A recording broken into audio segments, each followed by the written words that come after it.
Hi, how's everyone doing today? I hope everyone's week is going really well. Hope you've been able to take some time to rest or relax or do something you enjoy. Get outside, go get some exercise. Gotta do that to kind of keep yourself sane and balanced, even when we're not in the middle of all the craziness of the past year and what have you. Right. Anyway, we are continuing on with recipes from TV shows I've always wanted to try.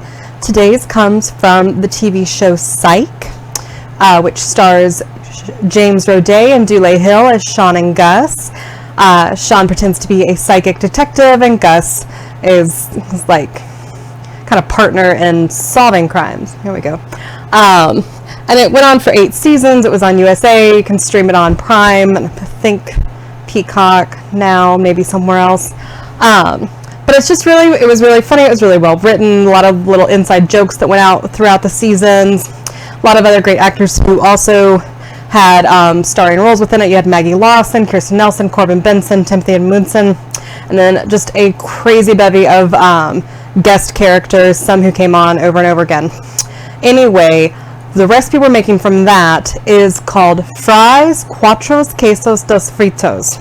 It's from an episode where there was a character, Lion Ryan, who describes, and obviously like they had to kind of unpack the truth, but he talks about being at a restaurant where they get potatoes that they inject with 4 cheeses, fry for a little bit, take out batter, and then finish frying, and then they serve them with sauce and some little bacon bits. And Sean and Gus are just like supposed to listening to the crime, are like these fries, like they're just going on and on about these fries. But it always sounded really good. They eat them, they could bring them back in a couple other episodes, and the joke is always that they don't travel well, so you got to eat them right at the restaurant or right where you make them. But I thought that would be a fun one to try. Kind of found people who had tried their hand at it to get like tips and ideas. So let's get to it. It's time for another episode of Cooking with Kaitlin. That's me. Enjoy.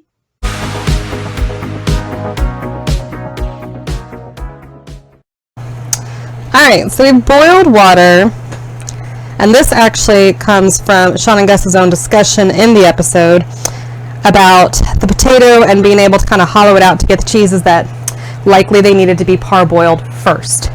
We did that, I think just last week. So we've got the water boiling. I'm going to just do it for 5-6 minutes, pull them out, let them cool, and then move on to the next step. I just wanted to see that we're going to parboil them for about 5 or 6 minutes, and then get on to the next step.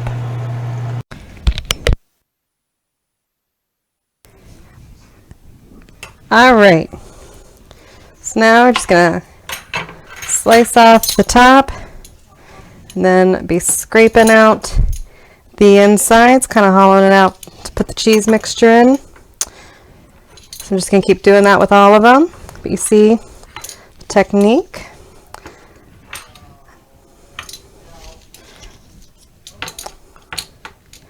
And I will check back when I'm done doing that with all of them. See, we're just hollowing out as deep as we want it to be able to put the cheese mixture in. All right, check back in a little bit. All right, now we're going to make the cheesy mixture that we're going to put inside the middle of all our nicely hollowed out potatoes that we put in cold water and drained. So we've got a Mexican cheese blend, which I checked, and it does have, it's got Monterey Jack, cheddar cheese, asadero cheese, and queso. So doing that, which I saw most other people use, the few who tried it, just did that because it's got 4 cheeses, and so you got an easy blend. But they all kind of came out, they just didn't look, they looked fine. They didn't look like what I would want or what I would have thought. So I thought I'm going to add some Mentos to it. We get some cheese dip from Poncho's, which I think is actually one of the cheeses that's included in that, but not as a dip. So I'm just doing that, combining it with it. And if we need to add more to fill them up, we will. But just kind of stirring it all together. So we're getting our nice cheesy blend going.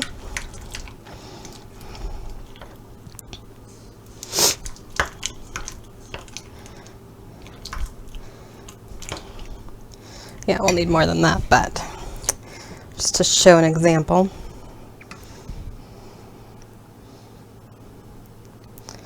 And I had all the tops together for a sec.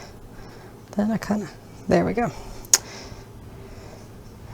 All right. So we're just, see, I've got this bowl here to kind of help me weight it if I need to keep it upright. We're just going to spoon till it's full.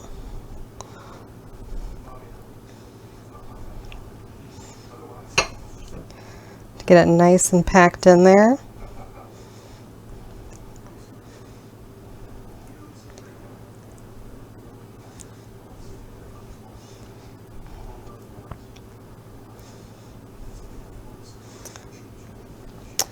All right, so see, nicely filled.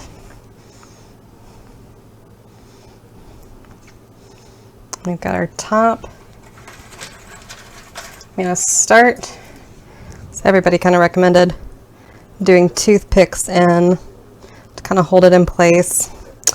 And you'll see it's kind of dripping, so we're gonna wind up chilling all of these to let it firm up some before we fry them. It's just showing you what to do. Another thing I'm kind of going to do around the edges, that inside stuff we had. I don't know if it'll stay on past the frying stage, but if it just kind of helps keep the cheese in while it fries. So you're just doing that. It might stay on, and if it does, great. It's just more potato and less waste, but if all it does is kind of help create the seal and then pops off after the fact, then so be it. It still served a great purpose. I'm going to finish up the other 5 and put them in probably the fridge, maybe the freezer for about 30-45 minutes, and then we'll check back. All right, so we're going to get our batter ready. So, sorry, I'm playing around with the lights. May have to get a detached light and use it for this. Anyway, that was a cup of cornmeal. Add in an egg. This is the batter for when we pull them out after we do the first fry.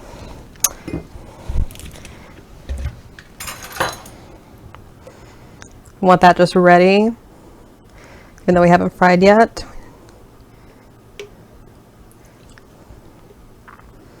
But you want it ready to go.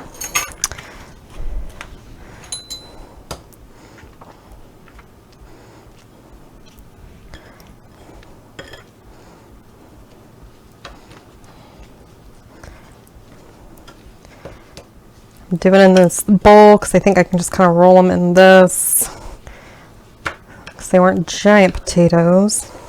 And I know I'll need more milk. Just can always add more. You can't always take it away. So just getting it kind of initially set. So that was 3, 4, 5.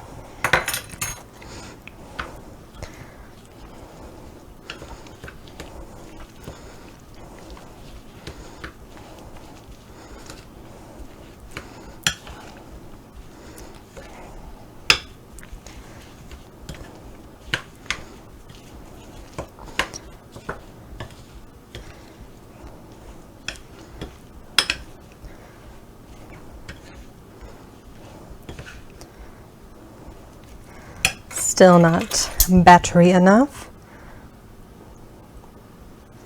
6, 7.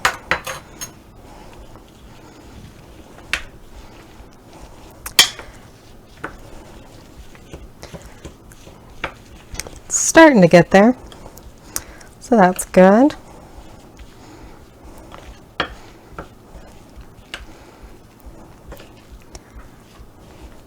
And I'll look up the cup equivalency because it might be easier than so I'm just measuring them out. It's getting close, but we're still not quite there.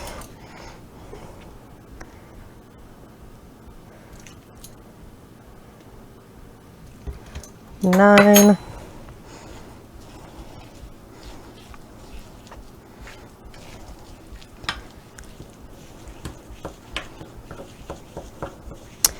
Oh, and not shockingly, it smells like the beginning of Hush Puppies, which we're going to make next month, actually, because it's always a good recipe for us come Lent.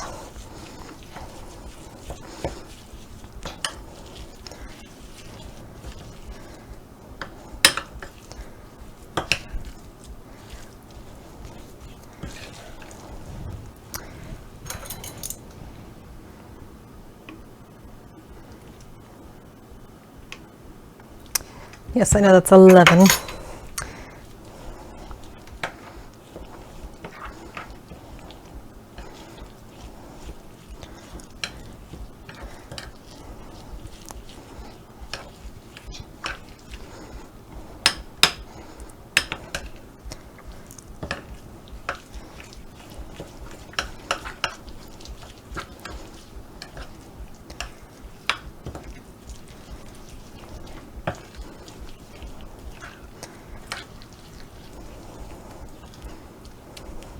I think just one more, so we'll make it an even dozen tablespoons, which I bet is something like a third or half a cup or something. Watch it be like 3/4 or a whole cup.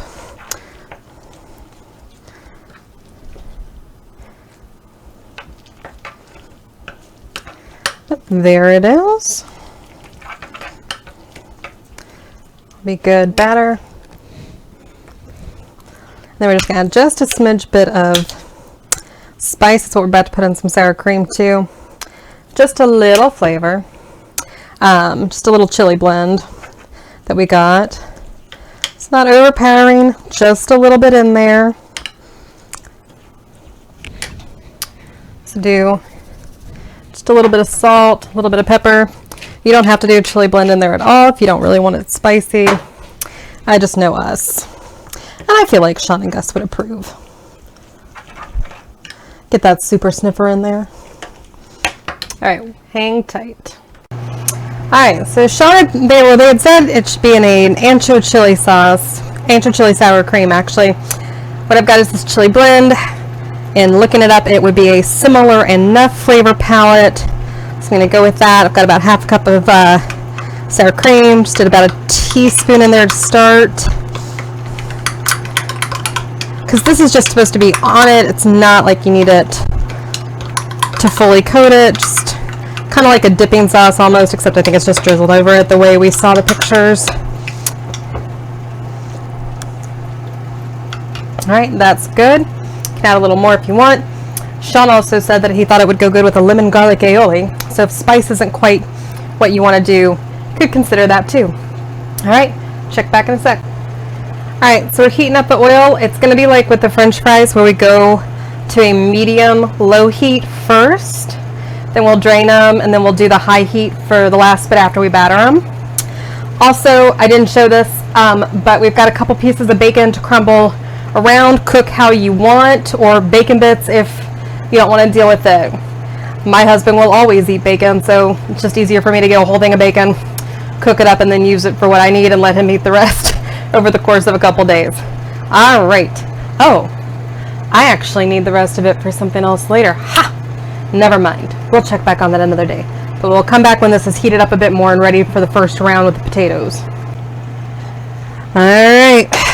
First round, moment of truth kind of time.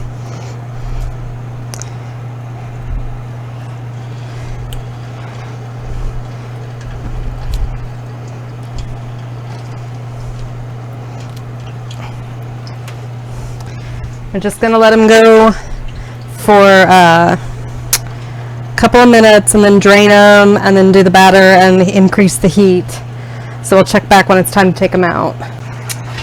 All right, it's been about 3 minutes. So we're going to take these out, let them drain before we batter and do the next, increase the heat and do the next round. So we'll check back then.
Alright, I realized my mic was off, so we lightly battered them, and then we fried them between 6 and 8 minutes, probably closer to 8.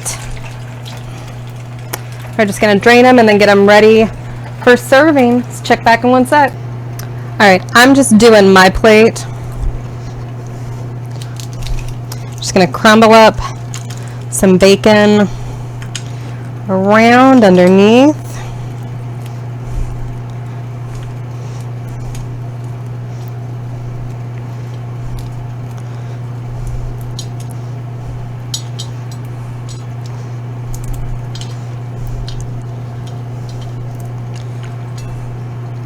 All right.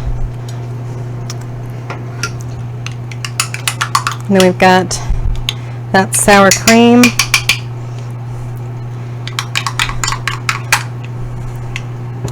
Just gonna, well, hang on, we got an idea, but I need a fork for it, I think.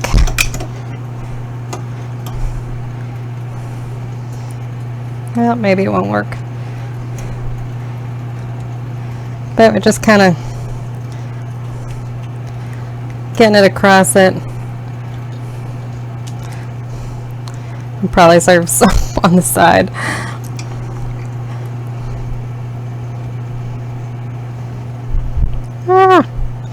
Let it kind of do its thing.